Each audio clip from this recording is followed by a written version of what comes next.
The real estate market is shifting. What do we do? Hello, and welcome.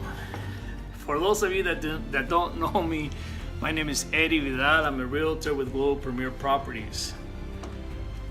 Whether you're thinking of selling your house or buying a home, today's real estate headlines can be confusing, perhaps even concerning. What is actually happening with mortgage rates? Are home values dropping, or are they just rising at a slower pace?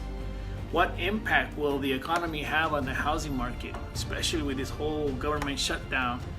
These are questions that I get on a regular basis, and I find myself answering many times, sometimes even with the same person. If you're either a buyer or a seller, or both, you need to know what it will mean to your family if you do go ahead with the move. You need to understand three things.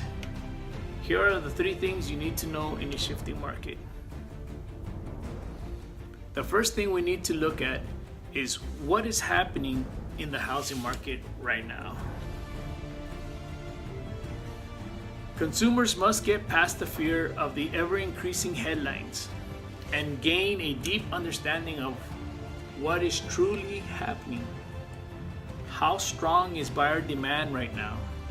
How much competition do listings have today compared to what they will have in the spring? People want to make an educated decision on what is probably their family's greatest financial asset. The most common topic of conversation for potential home buyers and sellers in the first 25 days of 2019 is about rising interest rates. Mortgage rates are at their highest mark since 2011. And while higher interest rates are a sign of a good economy, especially compared to historically low unemployment rates, the change has many consumers hesitating about jumping into the housing market. The spring real estate market can be particularly cruel to homes that are less than perfect. Sure, spring brings out the buyers, but lately it has certainly brought out even more sellers.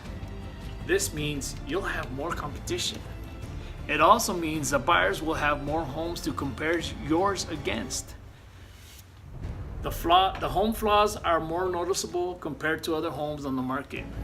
To sum it up, instead of being determined to list your home in spring or fall, it might be a better strategy to just watch the market.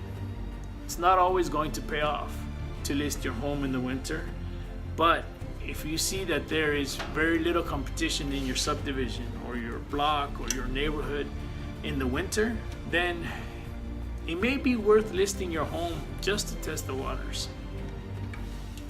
The second thing we need to look at is, why is this happening? Understanding the individual pieces that impact the sale or purchase of a real estate is very important.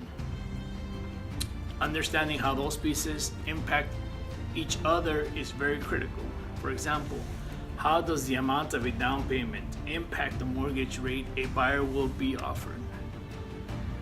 Now, to answer this question properly and in depth, it could literally take a lot more time than I can spend on this video, and you'll probably just turn it off or skip it. But I'll make another video just about this subject soon. I will say one thing though, the size of your down payment affects a lot of things. For one, it could determine whether or not you will have to pay private mortgage insurance, or PMI as it is better known. Generally speaking, a loan that accounts for more than 80% of the home's value will require PMI coverage. The down payment amount can also affect the interest rates that is assigned to your mortgage loan. The bottom line, lenders are usually willing to offer a lower rate for a bigger down payment. It is basically a reward to you, the borrower, for putting more money into the deal and reducing their exposure to the loan. And finally, we have to look at how these first two things that we just talked about affect your local market. Basically, you want an understanding of the overall housing market and a simple and effective explanation of how it will impact your personal real estate goals. The best way to get all three is to contact a local real estate professional who understands the shifting real estate market and can expertly guide you on your journey to reach your housing goals. This year, as some of you might have already heard, or maybe not, because probably don't follow me, I'm teaming up with another realtor. His name is Luis Martinez, and he is very active in the San Fernando Valley. Together, we can expertly guide you through the full real estate transaction. Over time, we have managed to put together an expert team of allies ranging from lenders, title companies, escrow companies that we work with very closely and can call upon for any questions that we may have. All we ask is that you give us a chance to earn your business. Until next time, take care and be safe. Bye-bye. Bye.